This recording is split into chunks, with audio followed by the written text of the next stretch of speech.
Xayrli juma, hammaga assalomu alaykum. Yaxshi yuribsizlarmi, yaxshi o'tiribsizlarmi? Juma muborak. Qilgan duoinglar, qolgan Qur'oninglar hammasi ijobat bo'lsin. Xayrlisi bilan bir narsani bo'lishmoqchi edim sizlar bilan. Bo'ladimi sizlarda shunaqa situatsiyani tishlarni qo'yib zo'rg'a chidab kulib tirjayib turishga to'g'ri keladigan momentlar menda hozir shunaqasidan bittasi bo'ldi-da. Hozir ishdan chiqdim. Ishdan ketishimizdan oldin menejerim ozgina gap sotdik. Ozgina hazil qilgisi keldi va hazil qilgani protsessida o'zi bilmagan holdami, o'qimaganligi evazigami bilmayman, rasistligi ko'rindi-da. Aslida anglichalar ashaddiy rasist bo'ladi. Men rasist emasman degani imенно o'shanisi 100% rasist bo'ladi. Xullas, nima bo'ldi? Yozda uyga bormoqchiman, mana shunaqa temada gaplashib qoldik. U hazillashib, "Voy, mumkin emas ekan, chunki uydan ham ishlashing kerak" deb hazillashni unaqa qilishim kerak emas. Telefoningga prilojeniyani ulab o'rnatishing kerak. Tog'li rayonlarda internet yaxshi ushamaydi. Qanaqa ishlaysan deb tashab qoldi-da. Qattanman, sen bilmaydi qattanligimni, O'zbekiston bir nimalar dedi. Xullas men aytdim, ashaddiy futbol muxlisisan dedim. O'zbekiston qatnashdi.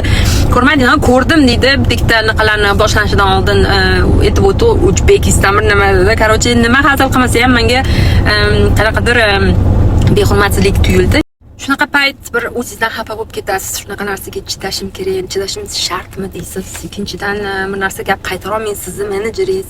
Agar mana bo'ladigan situatsiyalar kulgili emas bo'lsa ham hazili kulib tirjayib turadigan momentlar bo'lish kerak. Shunga aytaman, hammamiz bir ishqulimiz qaytib kelishimiz kerak. Menga yoqmasa ham, men hazili bir ko'nglingizga tegsa ham, xullas naверное, chetdan kelib bitta ishlaganlar shunaqa situatsiyaga tushsa, ikki barobar alamlidir.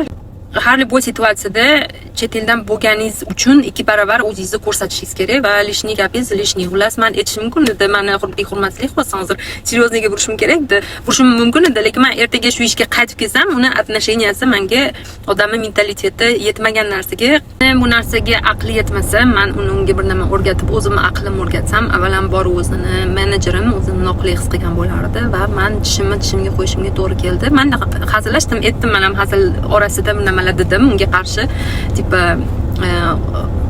tupoyligini ozgina anaqa qildim, namyoq qildim, lekin unaqa qog'ozga o'rab bo'ladi-yu, kuldik, chiqib ketdi, lekin menga shu narsa ta'sir qildi. Xullas, naверное, nima aytmoqchiman, avval chet elda ketib yashab, ish topib, hayotini qurganlarga havas qilishinglardan oldin biza bu yerdan nimalardan o'tishimizni, qanaqa situatsiyalar bor, qayerdadir alam qiladi, qayerdadir nima deya olmaysiz, qayerdadir xullas shunaqa situatsiyalarga uchrashni ham hisobga olinglar.